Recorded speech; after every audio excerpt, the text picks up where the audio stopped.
We're getting the weather for warm, cozy foods, and that's exactly what these stuffed peppers are gonna be. With all of our favorite things, we're gonna stuff them in a delicious filling that's gonna be hearty, healthy, and super easy. So let's make them.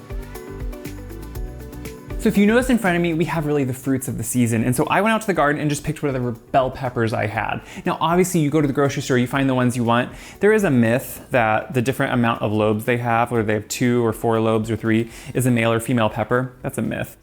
Peppers do not have a gender, but the growing conditions and stuff can make a difference, and some people prefer some over others. So I'm cutting them in half, and then I'm removing the seeds and the pith. So you can see here, I'm just taking a small paring knife to remove. And this is only one so we can fit in a lot of stuffing, because we're gonna fill these with such a delicious filling, but it also is because it's not fun to eat those things. So it's fun to be able to make sure you have a lot of room. Now, if you want to, I wanna be able to show you. Like if you feel like, well, I can't fit a lot, the peppers I found don't have a lot of room. You can see here like this green one, it doesn't have a ton of room because it cuts in so deep. You can cut out a little bit of this and make more surface area for you to be able to stuff it. There's nothing wrong with that. To just manipulate it a little bit, and you can use that pepper in the filling. So what we have here are all of our peppers. Now I'm gonna try to arrange them so they obviously fit nice and tight, but also I like their colors to be a little bit spread out because I'm a little picky on that. So if I can, yeah, that's what I'm gonna do. Now what we're gonna do is par cook them. So that just means we want them to soften slightly because the final cooking with the filling doesn't take that long and you'd have a really crunchy pepper that's raw. So we're gonna put a little bit of olive oil, just drizzle it over them. This is gonna add flavor. You know, anytime we roast something, adding some olive oil really promotes good flavor. We're also just gonna season them. Salt and pepper. You know, anytime you can season every layer of your food, you're gonna need less seasoning at the end. So you know when people grab the salt and just dump it on? That means it was not seasoned throughout cooking.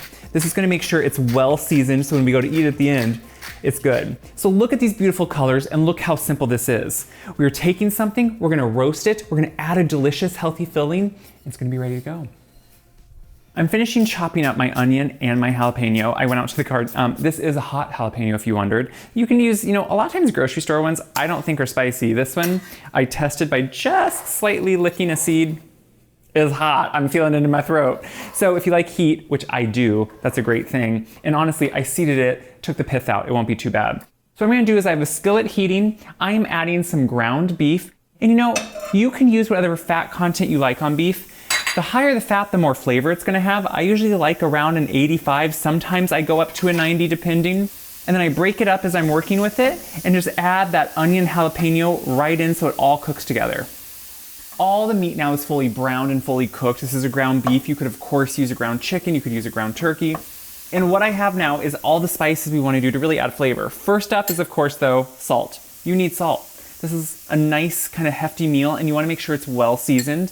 And then we're going to add chili powder, cumin, and some dried oregano, which is really a blend that just kind of brings in that flavor that we really know and love when it comes to kind of those Southwest flavors. So I want to stir those in just to bloom the spices. Now, if you're using a higher fat of a ground meat, sometimes there's too much liquid in here and you'd want to drain it. This one does not have that, so I'm just keeping it in, keeping all that flavor in there.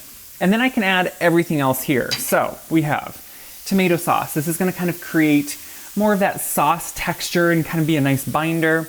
We're going to have some corn. I'm using my home frozen corn. You can use canned corn. We have some black beans that are rinsed and drained. So not only more protein, but great texture to them. And then some cooked quinoa. Cooked rice also works. So if you had takeout recently and have some left over, it's a great way to use it. I'm gonna stir this now all together, and then I'm just gonna let it come up to a simmer and cook. So you just wanna bring this back up to a simmer to make sure everything's hot and warmed through. It's all cooked. And now what we can do is finish it off with a little bit of lime juice. So anytime you can add some citrus, in this case, lime juice really works with the flavors. It brightens everything up. So you're just kind of adding that pop of flavor at the end that to me is essential. You can serve then some wedges of lime with it, which I think is really good.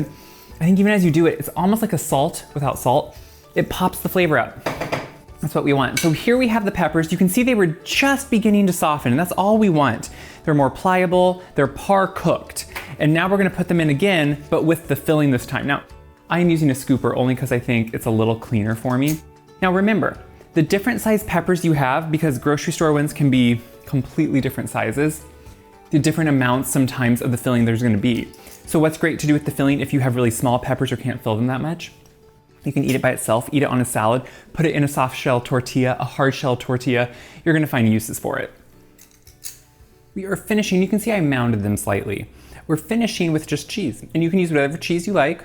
A Monterey Jack is gonna melt really well, but I really like a pepper jack too. I happen today to have Monterey Jack, and I think that one works really well, especially if you have a picky eater or wanna watch the spice. But if you wanna up it a little bit, you do pepper jack. So it's honestly whatever works for you. You could do a cheddar even. So I'm putting the cheese on, and now these are ready to go back into the oven until it's melted, delicious, and then we're ready to eat. See, this is a great weeknight meal. Pull these out of the oven, let them cool off a little bit. Now, if you want to, you could turn the broiler on even and kind of bubble the cheese a little bit. But this is now when you can just serve them up, and they're already obviously in serving sizes, which is kind of the best part of it, right? So you could serve these with some cilantro on top, sprinkle cilantro, a side of guacamole, maybe some sour cream, really whatever you want. Let's see if I can just open one up kind of in half. Let me just see here. You get that tender pepper that still has texture, and that to me is the important part. Look at all that deliciousness. You get that really good filling.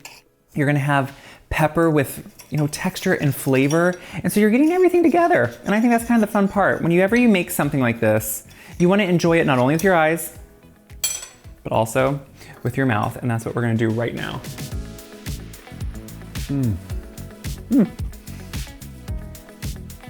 Personally, what I love, I don't love raw pepper.